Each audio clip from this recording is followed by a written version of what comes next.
Hello, Shadows. Hi. Welcome back to our well, kind of second Halloween episode. This one's an actual true crime case. Oh, so they've already listened to our spooky railway and battlefields, right? Yep. Hell yeah. I hope you guys enjoyed that. And I hope you enjoy my next case because I'm going to do this one. Kirsten will be dropping another spooky case later this month, right? Yeah, 2 weeks from the day this episode gets released.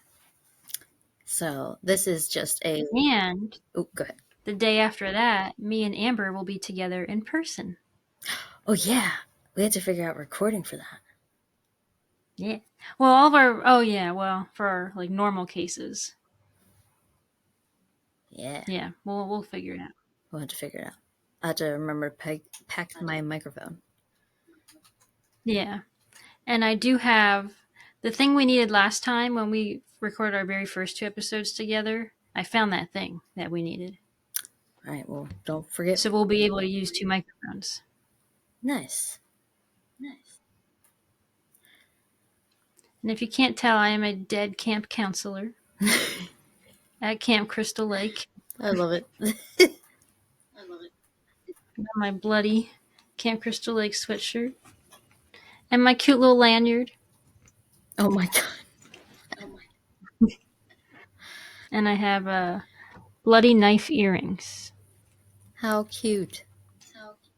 Are you going to be home for Halloween handing out candy this year? Yeah, probably. I'm off that day. I put PTB in back in July. Nice. So Well, hopefully you're not scheduling me on Halloween. That's right. That's my holiday. That's my day. You tell them. Hopefully you get a lot of trick-or-treaters. We get none here, so. Yeah, the last few years, even when me and Brandon lived in the Kensington neighborhood, not in Philadelphia, we got nobody. Yeah. It's a different time now, so not a lot of people out. Yeah, everyone does like that trunk or treating or whatever. Yes, it's very Lame. popular here.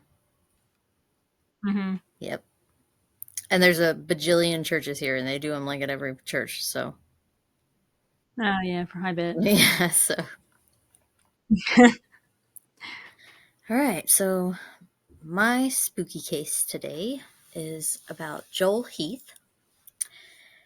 Joel was born October 8th, 1969 in Bismarck, North Dakota to father Marvin and his birth mother Rose. They separated and he grew up with a stepmom named Judy. He had a handful of siblings. Some of them were half siblings. He graduated from University of North Dakota, where he studied math and computer science. He had a job at the local hospital as a technical system analyst.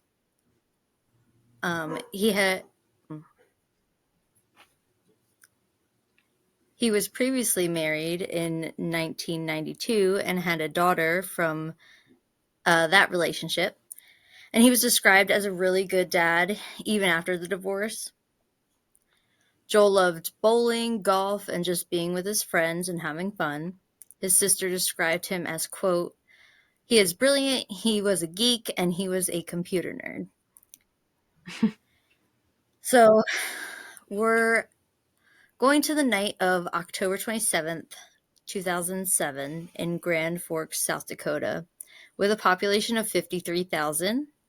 It's the Saturday before Halloween, and a bunch of the local young people in their mid-20s decided to party that night, and around 40 to 50 of them dressed up and spent the money to stop saying Amber. Goodness gracious. Spent the money splitting the cost of a party bus. They were at least trying to Sounds fun. Yeah, they were at least trying to be safe that night. Yeah. They were trying to enjoy the Halloween activities and the multiple bars that were downtown. They were enjoying pre-gaming with some jello shots before being dropped off at the Broken Drum Lounge and Casino. People were dressed up for the festivities with costumes including a cowboy, hunter, a gangster, and even a Paris Hilton. But 38-year-old Joel was dressed in his favorite hockey team's bright green jersey from University of North Dakota. He was attending this Halloween celebration with his fiancée, 31-year-old Heather Eastling. She was dressed as a mechanic that night and worked normally as a grade school teacher. They had been together for almost a year at this point, but they were already planning their wedding. They got off the bus and went to enjoy the start of the evening in the casino. Joel started the night with a cigar and some blackjack. He got a call on his cell phone, which he answered and walked outside to continue the conversation. Then after the phone call, he had returned inside and went to Heather and stated, quote, "Hey, somebody got left by the bus. I am going to go check on him." End quote.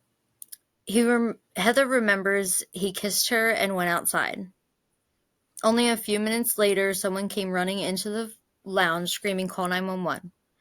When Heather ran outside, she was shocked to discover that the person that needed 911 was Joel. Uh-oh.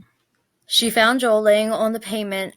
As she recalls, quote, "Joel was laying there with blood all over the cement near his head and in the parking lot. We couldn't get a response out of him," end quote. He was taken to the same hospital he worked at, where doctors were unable to save him. Oh, it's sad. Yeah. So he went out to help somebody and then dies? Yep, that's what it seems like. Hmm. It was discovered he was beaten so badly in the head, he asphyxiated on his own blood. Oh my God. Yeah. What a terrible way to go. I know. I couldn't. No. Mm-mm. Back at the Broken Drum, it was chaos for the police to try and piece things together. Around 80 people were still at the casino, while many others had spread throughout the city to continue their night. And also, the party bus left, probably taking people with them. The police obtained some information from eyewitnesses stating they seen a clown, a cowboy, a gangster, and a construction worker around Joel outside in the parking lot. So the police scrambled to find all of these people before they took off their costumes, because that is the only description that they had, was what they were wearing. Yeah, we'll never find them after that. Yes, that's all they have. You know, everybody's partying, everybody's drunk, everybody's enjoying themselves. They're not paying attention. They're like distracted by a costume. That's what they're going to notice. Yeah, that's tough. Yeah. A quote from Police Chief John Packett states, quote, "If you're going to find the Penguin and the Joker and the rest of them, you've got to find them pretty quick." There was one piece of evidence located at the scene. It was a yellow piece of a costume that looked like a foot or a paw, and it had blood splatter on it. The first individual located was a clown at another local bar. He was found crying with shaking hands, which was very suspicious to police. The 22-year-old claimed he was crying because he got into a fight with his girlfriend, and once they brought him in for questioning, he shut down and lawyered up. Next suspect located was the cowboy, who became aggressive when they questioned him.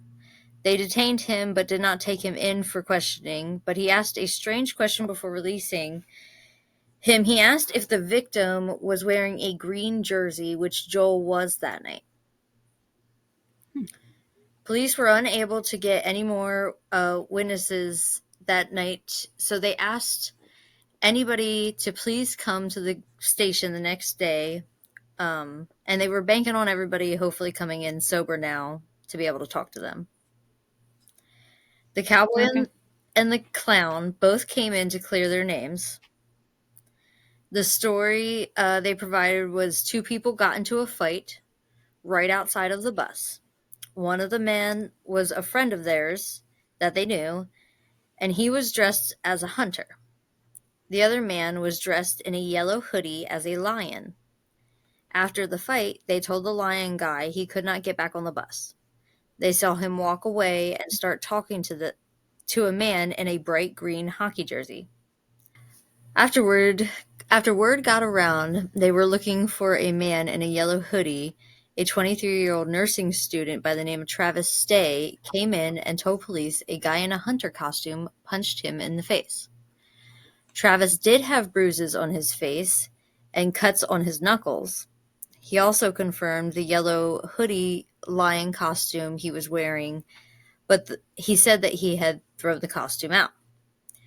Police detective Dwayne Simon asked him why he would do that, and he responded, quote, because it was full of blood, end quote. Full of Travis, blood. mhm. Travis fully cooperated with police and gave them the costume and the shoes he was wearing that night. He didn't lawyer up or ask for a warrant.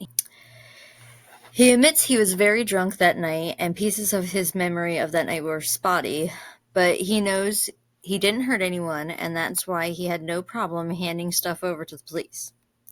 However, Hmm. after the DNA testing, it was found some of the blood on his clothes were that of the victims. It's not good. Nope. And how is he so sure he didn't hurt anyone if he doesn't remember anything? Oh, he must be a law-abiding citizen. I don't know. Another man did come forward and say that Stay also took a swing at him that night, but there were no witnesses that came forward about the assault on Joel. So, of course, Stay was arrested and he was being charged with murder. He was offered a plea deal of less than 10 years for manslaughter, but he turned that down with confidence. Some doubts brought to the trial where the yellow paw could have been belonged to another costume that night. It was a crowded party scene. They even entertained the possibility that a third person was involved, beating both Joel and Stay up.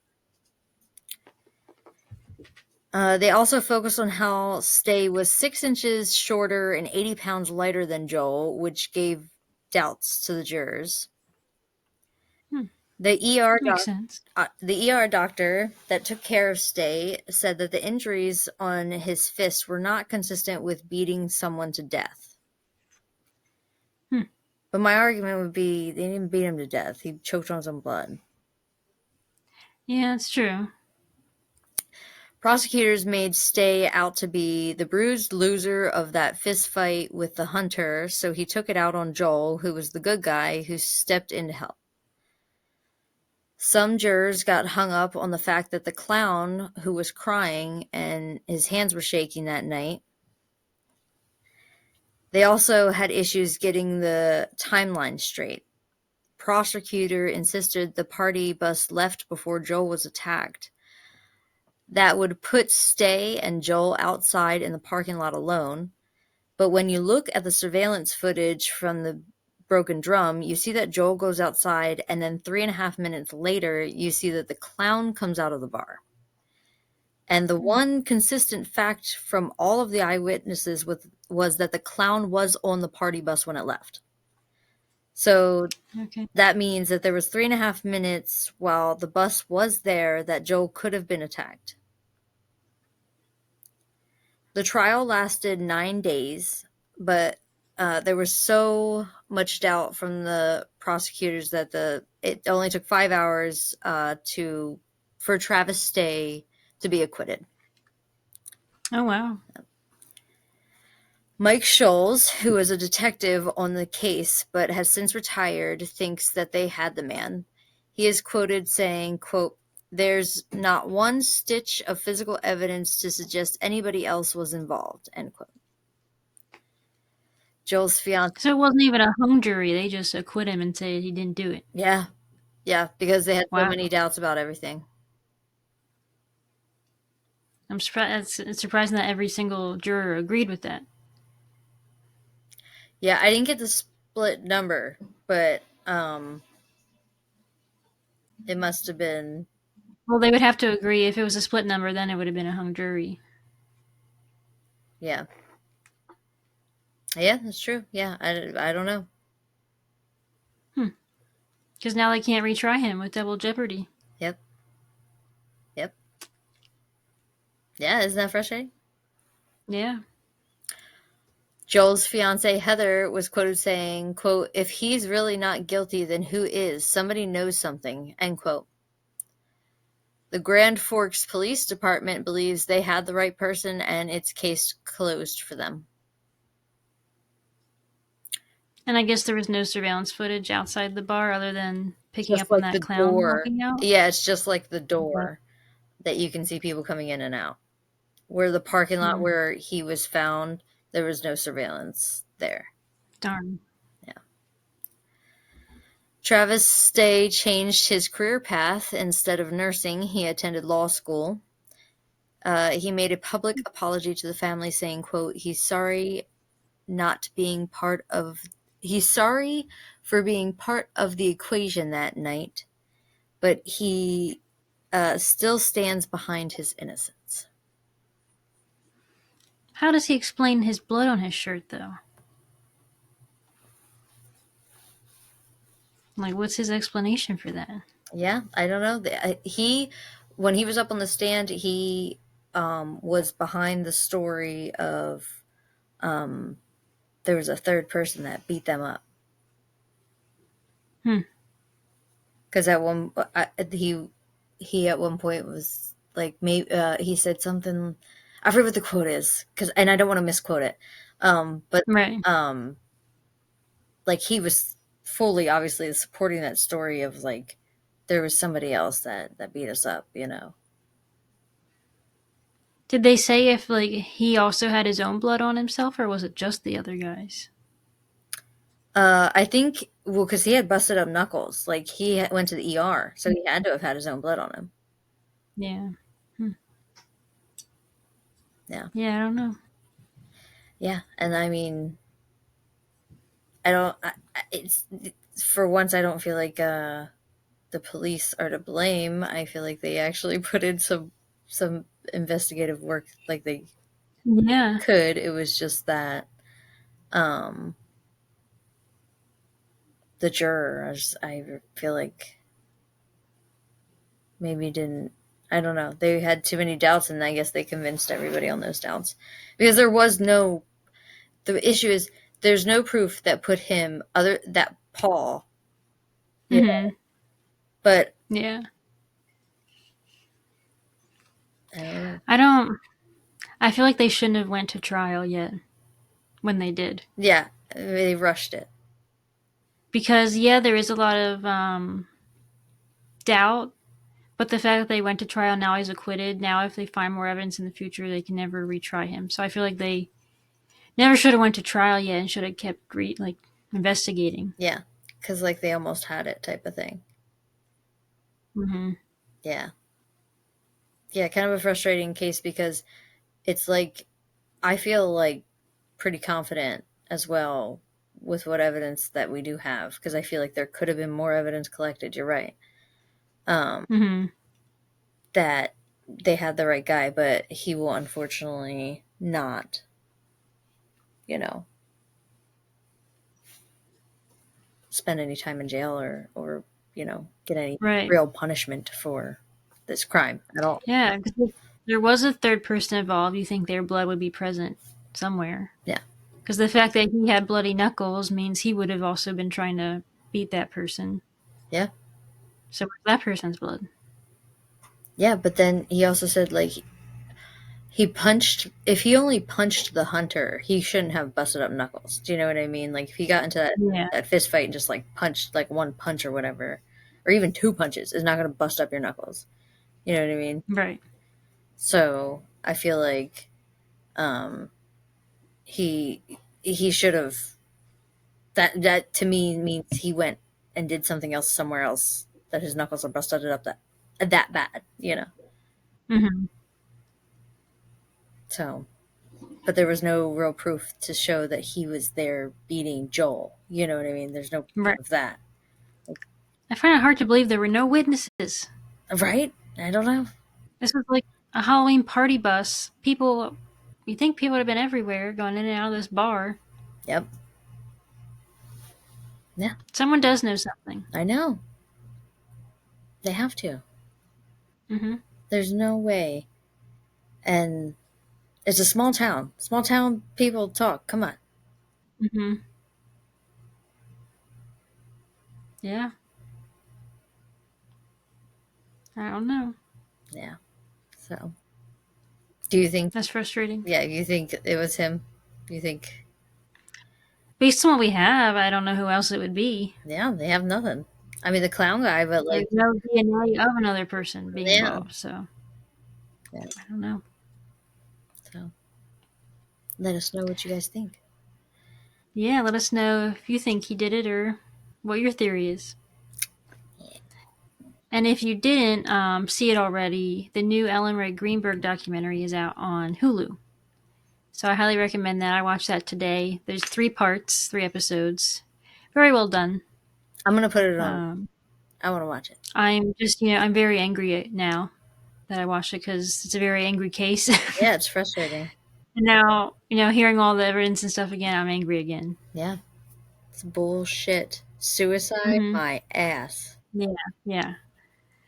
They pretty much went over everything, all the evidence we covered in our episode. If you want to check it out, if you didn't listen, episode 3, we covered Ellen Ray Greenberg very extensively. That episode was like an hour and a half long or something. And then they go into a few more other things, but mostly everything we touched on, they touched on in the documentary. They analyzed the 911 call and how weird it was. Yep. Yeah, because it is He weird. did it. He did it. He did it. Sorry, he did it. Yep. And his family's covering up for him. Yep. That one is frustrating. Mm-hmm. But I hope you guys are enjoying our spooky episodes and keep looking out for them to come out for the rest of October. Yeah, and I hope you like our new spooky intro. Oh, yes, because I love it. So make like a shadow and follow us on Instagram, YouTube, and Facebook at. Lurking in the Shadows Podcast. Check us out on TikTok at. Lurking in the Shadows Pod. Any questions, concerns, or case suggestions, shoot us a Gmail at. Lurking in the Shadows Podcast at gmail.com. And keep lurking around for our next spooky episode. Bye!